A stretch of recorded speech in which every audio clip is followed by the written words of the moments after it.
Another set of sensory behaviours are what I call sensory seeking.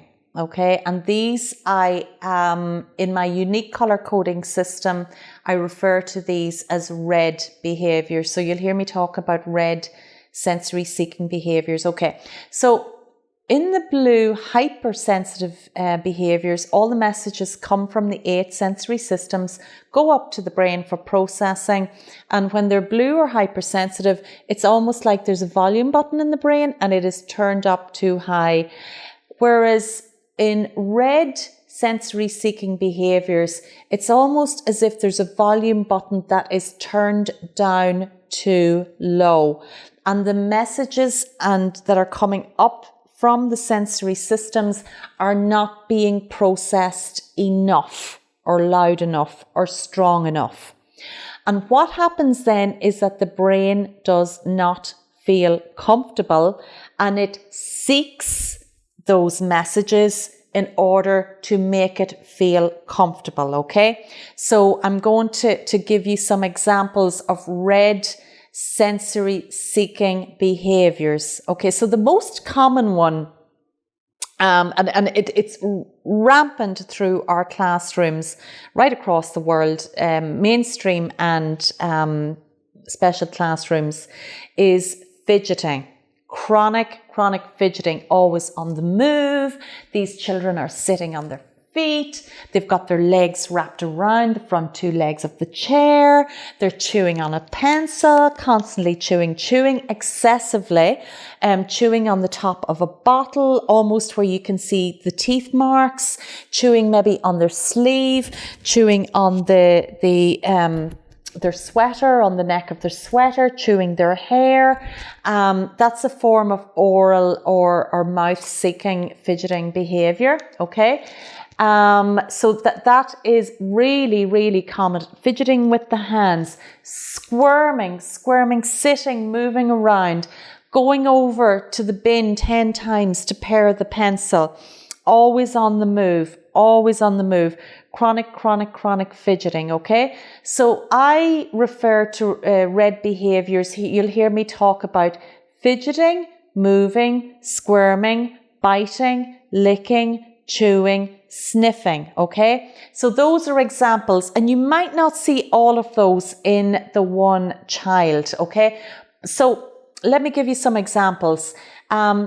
If the volume button is turned down too low for a child who has messages going in through their eye sensors, and those messages are not being processed enough, they are children who absolutely love movement. Lots of movement on a screen, action-packed movies, lots and lots of movement. So they almost need to stimulate the brain through the eyes to feel comfortable, if that makes sense.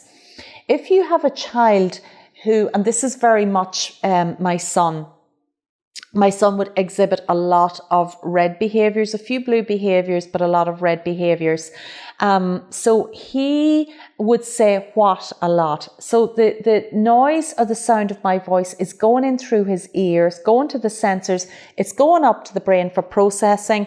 The volume button is turned down too low, and it's not that there's anything particularly wrong with the hearing mechanism in his ear, but it's the processing in his brain that's just not loud enough. So he'll continually say, what? He always needs at least a few extra seconds to process what I'm saying. Or he likes the television turned up too loud, whereas someone with blue or hypersensitive hearing will be, would you turn that down? That's far too loud.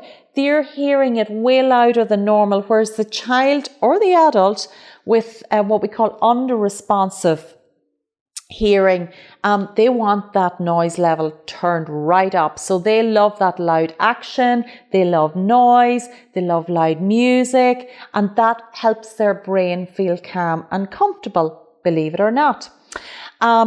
this, where we talked about proprioception, or the little sensors in the joints and the muscles, those messages going up to the brain from the body are not being processed loud enough again. And that child is constantly maybe fidgeting with his hands, because what he's trying to do is try to tell his brain where his hand is, believe it or not.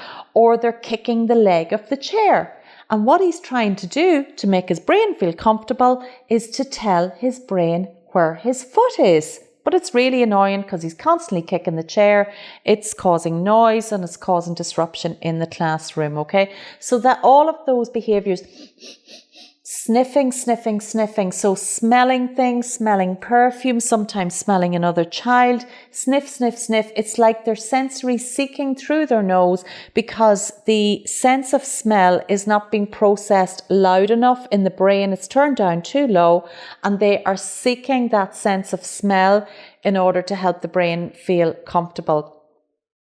I very much have this myself. I've a lot of blue behaviours where I'm hypersensitive to light and to sound, and sometimes to some smells. But I find myself when I'm giving a lecture or a workshop that I wear a particular perfume that I like, and or bring some oils, and I'll sniff and smell in order to reset my concentration button, because that calms my brain and it helps me concentrate better, believe it or not. So you have children who are lickers, believe it or not. They lick things, constantly licking things.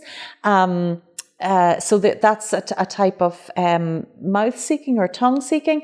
So basically all the time in those red behaviours, they're trying to turn that volume button up a little bit. It's turned down too low and it needs to go up enough. So when they get that craving met, and folks, this is an absolute craving for that child or adult. And it's like another person craving a cold drink on a really, really hot day. Those children cannot concentrate on learning something new in school or in their homework at home, or listen to you, the parent, or to you, the teacher, until they have had that craving met. The brain does not feel comfortable. All right. So, what do we always do, or telling the chronic fidgeter? We're telling them to stop fidgeting. And in fact, we're taking away their ability to be able to concentrate. We've got to give them something quiet to fidget with. All right. We've got to give them something to be able to get feedback through their bottom. And if you've heard me speak before, I talk a lot about wobble cushions. Absolutely love wobble cushions. And they have little spiky bits on them that gives feedback through the bottom. And for a sensory seeking or red behaviour child, they absolutely love that. These are children and adults who absolutely love hugs. The tighter, the better. Whereas the blue or hypersensitive child, predominant behaviour child, tend to be avoiders. Don't touch me. Even if you do that on my skin, that can feel painful. Don't hug me. It'll hurt very much my older daughter. My son would be very much loving hugs, and the tighter the squeezes, the better. Okay. So sometimes that child will seek that through banging and crashing into things in the schoolyard. And you'll often have heard the term, he doesn't know his own strength. So this is a child who, the messages again aren't been processed properly in the brain through the sensors in the joints and the muscles. And that child will kick a ball, and so hard that it will whack off another child, and he'll get in trouble for that. But in actual fact, he hadn't meant to kick the ball that hard. It was just the senses weren't processing the message to the sensors in his foot and in his leg, okay?